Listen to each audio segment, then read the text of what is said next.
ओम शांति। आज मैं आप सभी को एक कहानी सुनाऊंगी जिस कहानी का नाम है कर्मों की गुह्या गति। इसका मेन सारांश है कि भगवान भी अगर गलत कर्म करे तो उसे भी सज़ा मिलती है। कहते हैं कि एक बार एक राजा था। उसके राजमहल में बहुत सारे लोग रहते थे। राजा था तो राजा के महल में तो रहेंगे, बहुत सारे नौकर चाकर भी होंगे। राजा की एक बेटी थी, राजकुमारी थी, जो बहुत ही सुंदर थी। और जो राजकुमारी थी उसे नृत्य सीखने का बहुत शौक़ था कि भाई मुझे नृत्य सीखना है। तो एक बार राजा ने किसी को नृत्य सिखाने के लिए एक नृत्यांगना को वहाँ पर आमंत्रित किया, बुलाया। तो जो नृत्य सिखाता था वो एक लड़का था और वो उस राजकुमारी को नृत्य सिखाया करता था। बाद में नृत्य सिखाते सिखाते काफ़ी दिन हो गए, 1 महीना हो गया। तो होता क्या है, राजकुमारी को उससे प्रेम हो जाता है क्योंकि वो बहुत अच्छा होता है, वो जो नृत्य सिखाने वाला होता है। तो उसे उसके गुण पसंद आ जाते हैं। तो राजकुमारी उससे प्रेम करने लगती है और राजकुमारी कहती है उससे कि आप मुझसे विवाह कर लो।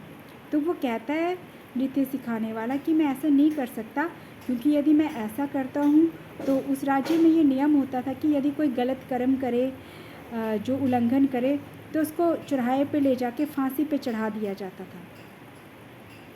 तो जो लड़का था उसने मना कर दिया, लेकिन राजकुमारी मान ही नहीं रही थी। उसने कहा कि नहीं, तुम्हें ऐसा करना पड़ेगा, तुम्हें मुझसे विवाह करना पड़ेगा, तुम्हें राजा से बात करनी पड़ेगी। तो उसने बिल्कुल मना कर दिया। तो राजकुमारी ने जानबूझ के उसके ऊपर राजकुमारी को गुस्सा आया कि भाई ये मुझे मना कर रहा है। तो वो जानबूझ के उसका हाथ पकड़ लेती है और शोर मचाती है और कहती है कि भाई ऐसे ऐसे ये मुझे ऐसे बोल रहा है भाई कि विवाह करना है। तो शोर मच जाता है, सारे नौकर चाकर आ जाते हैं, वहाँ के जितने सेवक होते हैं वो भाग के चले आते हैं क्या हुआ। और वो राजकुमारी उसी नृत्य सिखाने वाले को फंसा देती है कि भाई ये गलत है। तो दोनों पक्ष अपनी अपनी बात रखते हैं कि ये सच्चा है, मैं झूठा हूँ। तो उसके बाद वहाँ पे क्या होता था, वहाँ पे एक शिव जी का मंदिर होता था। जो भी झूठ बोलता था, झूठ बोलने वाले का हाथ उस पिंडी के साथ चिपक जाता था। तो जो राजकुमारी थी वो बहुत चालाक थी। राजकुमारी ने राजा से कहा कि मुझे 1 महीने का समय दिया जाए। 1 महीने के बाद मैं आ जाऊंगी उस पिंडी पर हाथ रखने के लिए। और आपको पता है जो राजकुमारी होती है वो क्या करती है 1 महीने तक? वो अखंड दिया लगाती है शिव जी भगवान के सामने और एक ही प्रार्थना करती है दिन रात कि उस नृत्य सिखाने वाले का हाथ उस पिंडी में फंस जाए और मेरा ना फंसे। अब आपको पता है, अब किसी की भक्ति करेंगे, भगवान को तो भक्ति का भाड़ा देना ही पड़ता है। और फिर रहे शिव बाबा भोलेनाथ, वो तो वैसे ही भोले भंडारी है, उनका मन तो वैसे ही पिघल जाता है। और वैसे भी उस लड़की ने अखंड दिया जला के दिन रात एक ही प्रार्थना की कि उसका हाथ चिपके, मेरा ना चिपके। तो जब भी हम कोई प्रार्थना करते हैं और बार बार उसको रिपीट करते हैं उसको बार बार, तो वो सिद्ध हो जाते हैं। ये आपको भी पता होगा, हमेशा सिद्ध हो जाते हैं। हमारे अपने व्यवहारिक लाइफ में भी ऐसा होता है, जब हम बार बार किसी चीज़ को बोलते हैं तो वो सिद्ध हो जाती है। तो फिर होता क्या है, 1 महीने के बाद वो दिन आ जाता है और दोनों को मंदिर के लिए कहा जाता है कि मंदिर चलें और दोनों हाथ रखेंगे, फिर क्लियर हो जाएगा कौन गलत है। तो जब मंदिर जाते हैं और सबसे पहले राजकुमारी को कहा जाता है उस पिंडी पर हाथ रखने के लिए। तो क्या देखते हैं कि राजकुमारी का हाथ तो चिपकता ही नहीं है पिंडी के साथ, जबकि वो गलत होती है। और जब वो नृत्य सिखाने वाला पिंडी पे हाथ रखता है, उसका हाथ चिपक जाता है, क्योंकि उसने दिन रात अखंड 21 दिन दिया जलाकर एक ही प्रार्थना की होती है कि उस नृत्य सिखाने वाले का हाथ चिपक जाए और मेरा ना चिपके। बस एक अखंड एक ही यही प्रार्थना। तो फिर जब ऐसा होता है तो उस नृत्य सिखाने वाले को उस पिंडी के प्रति, शिवजी भगवान के प्रति बहुत क्रोध आता है, बहुत गुस्सा आता है कि ये भगवान है, भगवान होके भी ये मेरे साथ गलत कैसे कर सकते हैं। इसका हाथ तो चिपका नहीं जिसने गलत किया, मेरा चिपक गया, ये तो बहुत गलत हो गया, भगवान ऐसे कैसे कर सकते हैं। उसको बहुत गुस्सा आया। इस भाव से ही भावित होकर वो वहाँ से चला जाता है और किसी पहाड़ी की तरफ जाता है और उस पहाड़ी से टकराकर वो वहाँ से नीचे गिर जाता है।